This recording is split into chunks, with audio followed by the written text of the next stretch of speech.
Hello students, turning point technical classes के YouTube channel पर आपका फिर से एक बार स्वागत है। आज ऑटोकैड के अंदर हम कुछ डिटेलिंग फीचर्स के बारे में बात करेंगे। अभी तक हमने काफ़ी सारी कमांड्स के बारे में पढ़ा, लेकिन आज का जो हमारा लेक्चर है वो उन कमांड्स के अलावा काफ़ी सारे ऐसे फीचर्स है ऑटोकैड में जिनके अंदर हमें कई मॉडिफिकेशन करने पड़ते हैं, जैसे डायमेंशन हो, यूनिट्स हो, कोई टेबल इंसर्ट करनी है, तो इनसे रिलेटेड चीज़ों की आज हम बात करेंगे। तो ज़्यादा समय ख़राब ना करते हुए डायरेक्ट आज मैं इसी से शुरू करता हूँ। चलिए स्टार्ट करते हैं। देखिए, सबसे पहले बात करते हैं डायमेंशन की। तो डायमेंशन क्या होती है?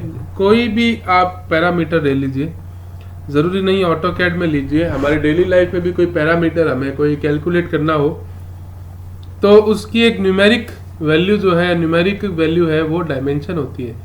लेकिन वो डायमेंशन उसकी यूनिट के बिना अधूरी मानी जाती है। जैसा कि हम जानते हैं, जैसे मान लीजिए मैं कोई प्लॉट है उसकी लेंथ कैलकुलेट कर दूं 60, तो 60 एक डायमेंशन है, लेकिन वो क्या है? मीटर में है, फीट में है, इंचेस में है।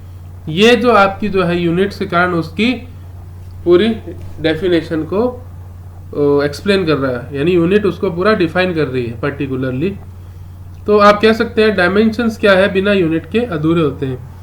और कई सारी यूनिट्स होती हैं, जैसे metre, centimetre, KG, newton, degree Fahrenheit, degree Celsius, et cetera. AutoCAD के रिस्पेक्ट में बात करें तो ऑटोकैड एक कंप्यूटर सॉफ्टवेयर है, और कंप्यूटर सॉफ्टवेयर होने के साथ एक ड्राफ्टिंग सॉफ्टवेयर भी है। तो जो ड्राफ्टिंग के सॉफ्टवेयर जितने भी होते हैं उनमें ज़्यादातर लेंथ, एरिया, वॉल्यूम या इसी प्रकार की डायमेंशन का इस्तेमाल आता है। वहाँ पे वेट, टेम्परेचर आदि जितनी भी यूनिट्स है उनका इस्तेमाल नहीं किया जाता। और सबसे ज़्यादा जो है ऑटोकैड में लेंथ की यूनिट्स का इस्तेमाल किया जाता है। और जो लेंथ की यूनिट्स हैं उनको 5 पार्ट्स में डिवाइड किया गया है। ये बहुत इंपॉर्टेंट हो जाती हैं। ये 5 यूनिट्स कौन कौन सी हैं आपकी? Architectural, decimal, engineering, scientific and fractional. इनसे रिलेटेड कई क्वेश्चन पूछे जा चुके हैं पिछले कुछ एग्जाम्स में, उन्हीं को भी डिस्कस करते हुए चलेंगे। तो सबसे पहले आती है आपकी आर्किटेक्चरल यूनिट। तो ये क्वेश्चन आया हुआ था जीपीएससी में, गुजरात पब्लिक सर्विस कमीशन का एक पेपर हुआ था असिस्टेंट इंजीनियर का लास्ट ईयर 2019 में। उसका एक ऑब्जेक्टिव क्वेश्चन था कि ऑटोकैड की आर्किटेक्चरल यूनिट है वो किन डायमेंशंस पे रन करती है। तो उसका आंसर है आपका फीट या फिर इंचेस, यानी फीट या इंचेस के अंदर इसका इस्तेमाल की जाती है।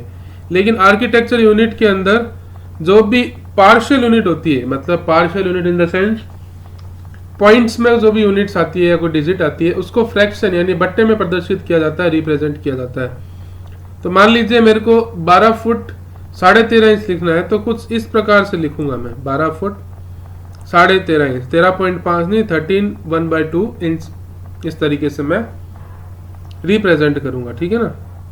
हालांकि 13.5 इंच नहीं लिखना चाहिए, 12 इंच पे 1 फुट हो जाता है, वो 13 फुट 1 इंच हो जाता है, लेकिन सिर्फ आपको समझाने के लिए ये, ठीक है, समझ जाइएगा। नेक्स्ट आती है डेसिमल यूनिट। डेसिमल कोई भी डिजिट है उसके आगे 0.5 लिख, जैसे 15.5, तो उस डेसिमल को रिप्रेजेंट करता है ये, इसकी कोई यूनिट नहीं होती है। ठीक है। नेक्स्ट आता है आपका इंजीनियरिंग यूनिट्स। इंजीनियरिंग यूनिट भी फीट और इंचेस में चलता है, लेकिन बेसिक डिफरेंस क्या होता है इसमें कि ये पार्शियल यूनिट्स तो थी आपकी, जैसे आपकी आर्किटेक्चर में उसको फ्रैक्शन में लिखा जा रहा था या डेसिबल में लिखा जाएगा, जैसे 12 फुट 3.5 इंच, इस तरीके से जो मैंने आपके सामने लिखा है इस तरीके से लिखा जाएगा। ठीक है ना। तो आप इसको इस तरीके से समझ सकते हैं। नेक्स्ट फ्रैक्शन यूनिट, बट्टे में आप नाम से समझ सकते हैं, कोई भी मेजरमेंट है उसको फ्रैक्शन के टर्म्स में लिखे तो फ्रैक्शन यूनिट कहलाएगी। साइंटिफिक यूनिट एक अपने आप में सबसे इंपॉर्टेंट है। तो ये क्वेश्चन भी कई बार पूछा जा सकता है कि साइंटिफिक यूनिट्स की सबसे बड़ी खासियत क्या होती है, कि ये छोटी से छोटी क्वांटिटी, टाइनी, और बड़ी से बड़ी क्वांटिटी को एक्सपोनेंट्स के फॉर्म में यानी एक्सपोनेंशियल पावर ई के अंदर लिखने के अंदर काफ़ी मददगार होती है। ठीक है ना। उदाहरण के लिए मान लीजिए मुझे कोई मॉलिक्यूल की डिज़ाइन करनी हो, कोई मॉलिक्यूलर स्ट्रक्चर बनाना हो और उसका साइज है आपका 15 × 10⁻⁻6। कंप्यूटर के अंदर 10 की पावर को ई की पावर यानी एक्सपोनेंशियल की पावर -e-06 के रूप में लिखा जाता है, जो एक बहुत छोटी डायमेंशन है। इसी प्रकार मुझे कोई आकाशगंगा गैलेक्सी को डिज़ाइन करके बताना हो जिसका साइज होगा 15.5 e+06 यानी 155 और 50 आगे। इस तरीके से आपका ये आपका एक्सपोनेंशियल यूनिट सबसे बड़ी यूनिट को रिप्रेजेंट करेगा। तो ये क्वेश्चन आता है कि ऐसी कौन सी यूनिट है ऑटोकैड के अंदर जो छोटी से छोटी और बड़ी से बड़ी डायमेंशन को लिखने में सक्षम है। तो उसका आंसर है आपका साइंटिफिक यूनिट। नेक्स्ट इसके अंदर से ये क्वेश्चन उठ सकता है कि साइंटिफिक यूनिट्स में किस रूप में यूनिट्स को प्रदर्शित किया जाता है। तो इसका आंसर है एक्सपोनेंट्स के फॉर्म में। ठीक है। तो ये कुछ आपकी यूनिट्स है 5 टाइप की, आपको याद रखना है। इनसे कॉम्बिनेशन का पूछ सकते हैं कि इनमें से कौन सी आपकी डायमेंशन यूनिट्स में नहीं आती है। मान लीजिए आपको दे दें सबसे पहले फ्रैक्शन, डेसिमल, आर्किटेक्चरल, फिर दे देंगे पॉइंट, तो पॉइंट आपकी उसकी यूनिट के अंदर काउंट नहीं होगा। इस तरीके के क्वेश्चन भी बन सकते हैं। ठीक है। तो नेक्स्ट आता है आपका डायमेंशन। डायमेंशन के अंदर आता है आपका लीनियर डायमेंशन। सबसे ज्यादा इस्तेमाल होने वाली जो आपकी कमांड है डायमेंशन की लीनियर, वो है लीनियर डायमेंशन। ये कोई दो पॉइंट्स के बीच की डिस्टेंस को रिप्रेजेंट करती है। और सबसे इंपॉर्टेंट चीज इसकी जो कमांड है वो होती है आपकी डिम लीनियर। क्या होती है? Dim linear. इन कमांड्स को बहुत ध्यान रखना है आपको, ये क्वेश्चन पूछी जा सकती है। DIM से डायमेंशन, लीनियर क्योंकि लीनियर डायमेंशन है, तो ये इसकी कमांड हो गई। इसका सिंबल रिप्रेजेंट किया, आप सिंबल याद रख सकते हैं तो बहुत है, नहीं करें तो भी कोई दिक्कत नहीं है, टूल बार में आता है। इससे रिलेटेड क्वेश्चन नहीं पूछते। जैसे आपके सामने एक फिगर दिख रहा है, इसके इस पोर्शन के बीच की मुझे डायमेंशन दिखनी है, तो ये 8 mm इसको रिप्रेजेंट कर रहा है। ठीक है। कंटिन्यू डायमेंशन, इसको इस्तेमाल कर स्ट्रिंग्स और कमांड यानी एक साथ काफ़ी सारे डायमेंशन को आप इसमें रिप्रेजेंट कर सकते हैं। एक तरीके से कह सकते हैं कमांड्स की जड़ी लग जाना या डायमेंशन की जड़ी लगा देना सीरीज में, वो आपकी कंटिन्यू डायमेंशन कहलाता है। इसकी कमांड डिम कंटिन्यू होती है, याद रखनी है। ये आपके सामने फिगर है, उससे आपको समझ रहा होगा कैसे होता है। ठीक है। बेस लाइन डायमेंशन, किसी एक पॉइंट्स के रेफरेंस में कंटिन्यू डायमेंशंस को रिप्रेजेंट करना आपकी बेस लाइन डायमेंशन से कहलाता है। इसकी कमांड डिम बेस लाइन होती है। और देखिए एक लाइन है, उसके अंदर एक रेफरेंस पॉइंट है लास्ट वाला, वहीं से सारी डायमेंशंस, ये जो लाइन दिख रही है आपको, इसी के रिस्पेक्ट में सारी कैलकुलेशंस को लिखा जा रहा है। तो ये सारी फैसिलिटी बेस लाइन डायमेंशन के अंदर आती है। नेक्स्ट आता है आपका अलाइन डायमेंशन। अगर आपको कोई भी डायमेंशन तिरछी दिखानी, यानी कोई आपका ऑब्जेक्ट या ड्राइंग अलाइन बनी हुई है, तो उसको आपको अलाइन शेप में दिखाना है, तो वहाँ पे अलाइन डायमेंशन या का इस्तेमाल किया जाता है, जिसकी कमांड डिम अलाइन होती है। ध्यान रखना है। देखिए स्पेलिंग वाली कमांड्स हैं, प्रॉपर स्पेलिंग आपको याद होनी चाहिए। स्पेलिंग गलत हो गई तो आपकी कमांड भी गलत हो सकती है। आपको एक छोटे से फिगर के रूप में मैंने समझाने की कोशिश भी की है। नीचे 2 पॉइंट्स हैं, ठीक है, पॉइंट्स की नंबरिंग कर देते हैं। फर्स्ट नंबर पॉइंट है, सेकंड नंबर पॉइंट, इन दोनों के बीच की डिस्टेंस अलाइन है। इन दोनों को रिप्रेजेंट करने के लिए जो आपके 35 mm से रिप्रेजेंट की गई है, इसको आप कह सकते हैं अलाइन डायमेंशन। डायमीटर डायमेंशन, अब कई बार क्या होता है कि आपके कोई ऑब्जेक्ट या ड्राइंग में कोई सर्किल या आर्क आ जाता है जिसके डायमीटर को लिखना है, तो उसके लिए हम डायमीटर डायमेंशन का इस्तेमाल करते हैं। डायमीटर डायमेंशन की खासियत क्या होती है? इसकी कमांड होती है डिम डायमीटर, और इसको कुछ ऐसे सर्किल है उसमें इस तरीके से लिखा जाता है। ये आगे आपको एक सिंबल दिख रहा होगा फाई का, ये डायमीटर का सिंबल होता है। हम लोग जानते हैं इसको, RCC सब्जेक्ट में हम इसको पढ़ते हैं। फाई 47.27 यानी 47.27 इसका डायमीटर है। आगे कुछ भी हो सकता है, सेंटीमीटर, इंच, है ना, तो उस चीज का आप ध्यान रख सकते हैं। नेक्स्ट आता है आपका रेडियस डायमेंशन। देखिए जैसे डायमीटर है वैसे रेडियस डायमेंशन है। अब आप यूं भी कह सकते हैं रेडियस डायमीटर का हाफ होता है, लेकिन कई बार हमें ज़रूरत पड़ जाती है डायमीटर की जगह रेडियस को रिप्रेजेंट करने की, तो वहाँ पर डिम रेडियस कमांड का इस्तेमाल करके आप अपनी डायमेंशन को रिप्रेजेंट कर सकते हैं। ठीक है, अब जैसे डायमीटर के लिए तो सिंबल था फाई, लेकिन रेडियस के लिए कोई पर्टिकुलर सिंबल नहीं है, तो उसको आर से लिखा जाता है, जैसे आर 3.67।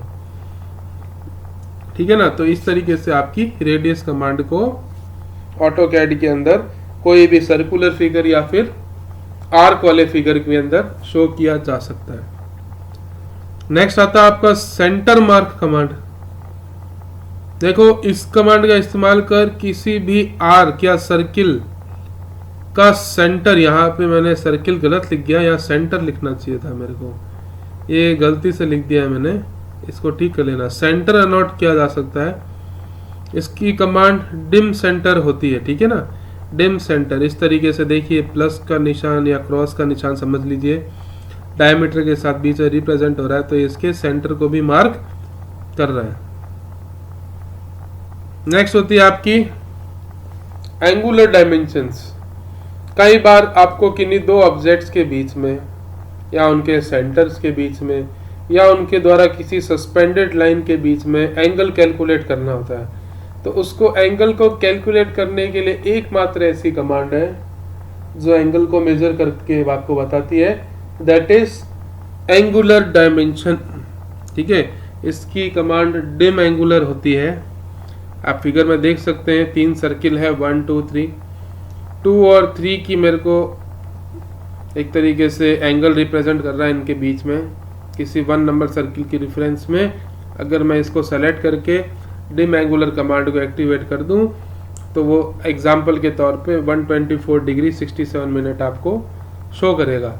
ऑटोकैड में आपको 67 मिनट में नहीं 0.67 के रूप में रिप्रेजेंट करेगा, ये सिर्फ आपके अभी समझने के लिए।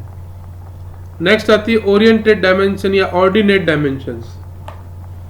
ऑर्डिनेट डायमेंशन जैसा कि नाम से समझ में आ रहा है, अगर आपको कोई भी ऑब्जेक्ट या फिगर की जो भी डायमेंशंस है उनको एक्स और वाई कोऑर्डिनेट में लिखना है, तो उसके लिए ऑर्डिनेट डायमेंशन का इस्तेमाल किया जाता है। इस कमांड को डिम ऑर्डिनेट लिख के एक्टिवेट किया जा सकता है।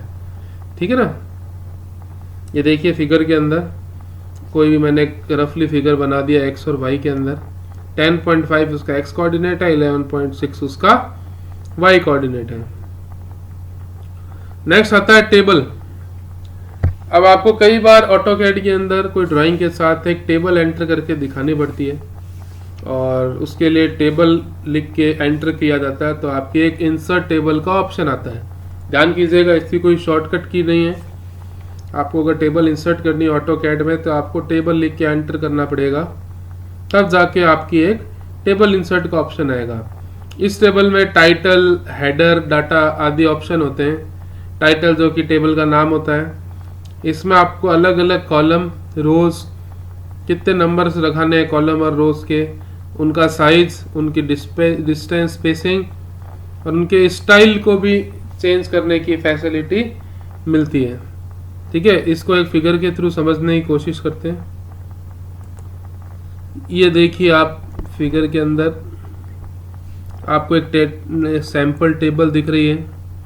ठीक है ना, यहाँ पे दिख रहा है आपको टाइटल। टाइटल आपका कोई भी जो आप टेबल बनाना चाहते हो उसका क्या टाइटल है, क्या रेस्पेक्ट में आप बना रहे हो, वो लिख सकते हैं। हेडर, हेडर में जो भी उसके फीचर्स है टेबल के, जैसे सीरियल नंबर हो गया, क्वांटिटी हो गई, मेजरमेंट्स हो गए, ये सारे आप हेडर में लिख सकते हैं।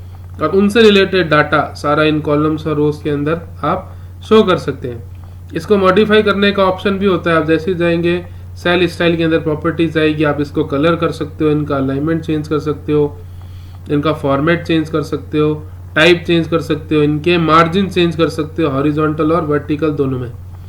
तो ये कुछ कुछ हमारी वर्ड के अंदर हम टेबल इंसर्ट करते हैं वैसा ही है, और इसका इस्तेमाल करके आप अपनी ड्राइंग में डायरेक्टली टेबल को इंसर्ट कर सकते हो। इसका काम कहाँ आता है टेबल का? जब हम कोई ग्राफिकल फिगर बनाते हैं या आपकी कोई बार बेंडिंग शेड्यूल बनाना है मान लीजिए आपको ड्राइंग के अंदर, तो उस जगह आपकी टेबल काफ़ी काम आती है। उसको टेबुलर फॉर्म के अंदर हम रिप्रेजेंट करके ऑटोकैड में दिखा सकते हैं। ठीक है, नेक्स्ट आती है आपकी टेक्स्ट कमांड। देखिए टेक्स्ट कोई कमांड नहीं है, बेसिकली टेक्स्ट एक ऑप्शन है। जैसा कि हम कोई टेबल के अंदर कोई डिटेल के अलावा कोई नेम देना चाहते हैं, है ना, कोई लोकेशन को राइट डाउन करना चाहते हैं या कोई स्पेशल चीज़ को उसमें इंडिकेट करना चाहते हैं, तो उसके लिए टेक्स्ट कमांड का इस्तेमाल किया जाता है या टेक्स्ट इंसर्ट का ऑप्शन है अडॉप्ट किया जाता है। टेक्स्ट को दो तरीके से लिखा जा सकता है। ये क्वेश्चन पूछा गया है कि टेक्स्ट को कितने टाइप से लिखा जा सकता है, तो दो तरह से लिखा जाता है, सिंगल टेक्स्ट और मल्टीपल टेक्स्ट। सिंगल टेक्स्ट की जो कमांड होती है वो टेक्स्ट, डी टेक्स्ट या डी टी आदि होती है। अलग अलग सॉफ्टवेयर के जो वर्जन्स थे उनके अंदर अलग अलग टेक्स्ट की कमांड आपकी आती रही समय के साथ। ठीक है ना, तो आप इनको याद रखना है। सिंगल टेक्स्ट के लिए टेक्स्ट, डी टेक्स्ट या फिर डी टी कमांड का इस्तेमाल कर सकते हैं। लेकिन सिंगल टेक्स्ट के साथ एक समस्या ये थी कि इसमें सिर्फ आप एक बार ही टेक्स्ट लिख सकते हैं, बाद में उसको इरेज नहीं कर सकते, कोई मॉडिफिकेशन नहीं कर सकते। एक बार जो लिख दिया उसको आप चेंज नहीं कर सकते। तो ये एक तरीके से कह सकते हैं सिंगल टेक्स्ट का एक ड्रॉबैक है। ठीक है ना, नेक्स्ट है आपका मल्टीपल टेक्स्ट। ये एडवांस वर्जन हो गया किसका? सिंगल टेक्स्ट का। इसमें आप मल्टी लाइंस ड्रॉ कर सकते हैं, कलर लिख सकते हैं, अलग अलग साइज में भी इनको शो कर सकते हैं। और जब हम ऑटोकैड के ऑप्शन में टूल बार में जाएंगे जिसको हम रिबन बोलते हैं, तो वहाँ पे इंसर्ट टेक्स्ट का आपको एक ऑप्शन मिलता है। किस तरीके का आपको दिखाता हूँ, तो आप देख सकते हैं दो, ये आपकी इंसर्ट में ए में जाएंगे तो आपके कई तरह के टेक्स्ट ऑप्शन आएंगे, linear, header, table, multi line text, single line text क्या होते हैं मैंने आपको बता दिए।